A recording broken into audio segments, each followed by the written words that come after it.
As we celebrate Jazz Appreciation Month, there's no way we could do it without our good friend Jamal Rossi. Jamal, thanks so much for joining us today. It's a pleasure to be with you, Derek, always. Yeah, so 2020, what did you learn about yourself in 2020? Well, it's been amazing. What have I learned about myself? I've learned how to navigate uncertainty. Yeah. I'm much more patient with not knowing things than I certainly was a year ago. But I have to say, it has been inspiring to be around the faculty and students and their willingness to jump through all kind of protocol hoops because of their commitment to making music. And they just, this sense that let's do whatever it takes to stay together to make music. And to me, that's just been a real inspiration. Yeah. Speaking with Jamal Rossi. Jamal, since the last time we spoke was what, 2019? Let's see what happened. Let's see. It seems like a lifetime ago. Let's see. The trip to China almost happened and didn't happen. And then the pandemic and then everything else, civil unrest. And you had to navigate all those things with a student body where they're literally left uncertain in terms of where they could go. If they could go home, could they stay? They didn't know what to do. So how were you able to navigate all of that? Because you're dealing with literally kids from around the world who want to come to Rochester to learn their craft, but yet they had to deal with a pandemic and all the civil unrest with it. So were you able to keep people sane as well as informed and, make sure that they felt good about what they were doing? Wow, that's such a big question. Well, let's start with, I'll leave the sanity for a moment. But it was clear to us that because of the sense of uncertainty, that everything is unknown and that things are changing, hourly. Right. That one, it was really important to make certain that we had everybody at the table who on any given issue. So if it's on student housing, we need students in there. We need our resident advisors. We need a lot of people to figure out how we're going to do that. What does it mean to take all of our doubles and make them singles? Where are we going to put all these students? A lot of things. And then this question of our international students, which has been one of the biggest challenges, because last March, people went home. We didn't know if they'd be able to come back in September or not. So we had to plan for two options, that they would be back and that they would not be back. Ultimately, many, many students couldn't get back, especially our Chinese students. Right. So everything that we taught this year, we taught in person and online. So, we've had an online large ensemble. If you're not able to be in there for orchestra, we've had online chamber music. Lessons have been online. And all of our academic courses, theory and musicology and music education, all those courses have been online courses. So we have about 1/10 of our student body studied the entire year just online completely. Believe me, I know they are really anxious to get back to being in person, and we're hoping they can get their visas and be back in the fall. Yeah. The sanity is a tricky thing, I have to say. I mean, in many ways, this year was. When I think about leadership, a lot of leadership is really deciding where we're going and creating that environment to get everybody on board. This year, early on, we reprioritized our priorities to say the first thing is our top priority is to deliver an exceptional education despite whatever challenges we face. Second was to take care of each other. Take care of yourself and take care of each other. And third, just keep critical operations going. So it was more of a management. And with that, managing people who are isolated and working from home and trying to keep a sense of community when you aren't seeing people, right? Just interacting. You've been on our campus. You see everybody every day, right? And you don't. So I would just say it's been a challenge for everybody, and everybody's dealt with their own personal issues and ways of working with it. But I'm tremendously proud of the community and the fact that people have pulled together at the bottom line to make certain that our students could get the very best education we could offer them. And so I'm really proud of them.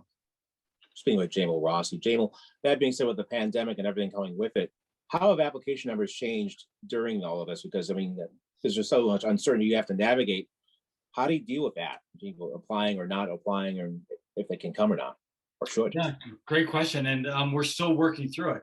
So on the application numbers, we really didn't know what it would mean. Would we see a downturn in applications? And I would tell you we have slightly, but it's consistent with what all of our peers are saying. I think that with the scare of the pandemic and the fact that so many professional musicians have been without work now for so long, I think that those who may have had concern about what do I do in music have fought even harder this year. But the audition process has been really quite stunning because, first of all, the University of Rochester has been closed to visitors, meaning no prospective students have been on campus. They haven't been able to come to our ensembles. They haven't been able to take lessons with their faculty the way they normally would. So again, everything's relied on technology. We've created virtual tours. Our faculty have been giving lessons online and sample lessons. And so in some ways, we may actually have had more one-on-one contact with our applicants than ever before. So right now, people are making their decisions. Graduate students make their decisions by this Friday and undergraduates by May 1. So we'll see how it turns out in the end. But right now, I'm cautiously optimistic that we're actually looking at a very strong class for next year. Speaking with Jamal Rossi. So Jamal, obviously with the pandemic, it also uncovered another wound. It's always been festered, but now it came to the focus, obviously, with all the civil unrest and tension. So looking at the whole thing from your perspective, what do you think Eastman can do in terms of improving and making things better? Well, again, another great question. And I will tell you what we've done and what we're doing. And so, first of all, I would say for years, we've had a very active diversity committee for more than 10 years and really trying to do a lot of things in the way of bringing guest artists. We've brought more than 80 BIPOC artists and scholars to campus over the last 10 years through funds available for that. We've done a number of things. But after this summer and the way it has shaken, I think, all of society and woken all of society up, I did put together what we call the Eastman Action Commission for Racial Justice. It's a 20-person committee of students, faculty, staff, alumni, and a few community members. And I essentially gave them open access to anything they wanted, to look at how we operate, from hiring practices to where budgets are at, to recruiting, how do we try to recruit faculty and staff members and students. And this committee worked so hard. It's hard to quantify it. I don't think anybody recognized how much work it would be. They issued on November 1st a tremendous report of more than 200 pages, 170 pages with 205 recommendations of things that we can do. And we are in the process right now of implementing those recommendations. My commitment to them was that nothing is off limits. And, I want the recommendations to come from our committee. And then at that point, we will share it broadly, which we have done. It's posted on our website. It's gone out into the world. I've talked to a lot of colleagues who have spent time with it. And we're in the process now of implementing those things. Some things are, what do you want to say, low-hanging fruit. They're easier. Like, an example is the fact that as you walk around Eastman, there aren't a lot of images of our BIPOC alumni or former faculty members. That's an easy fix. We can do that. And we're talking about how do we do it? Do we have like a board or no? How do we do it throughout the school? Some things are a lot harder, like how are we going to increase the percentage of BIPOC members in the student body and the faculty body? Again, it's not like we haven't been working at it, but quick question. You say BIPOC, what does that mean? Black, Indigenous people of color. Okay. All right. So again, Black, Latino, Indigenous, and anybody who's of a underrepresented group primarily. So we've been working for years to try to increase the diversity of our student body, but it is still a challenge. It is a challenge for a number of reasons. And but to say it's a challenge is enough. We have to do more. And so things like being, we started with other groups in town, the rock music program, to say we have got to get musical instruments and music instruction at the highest level in the hands of the most disadvantaged children in our community. And when we did that 9 years ago, we said this is a 30-year commitment before we can really say whether it's made a difference.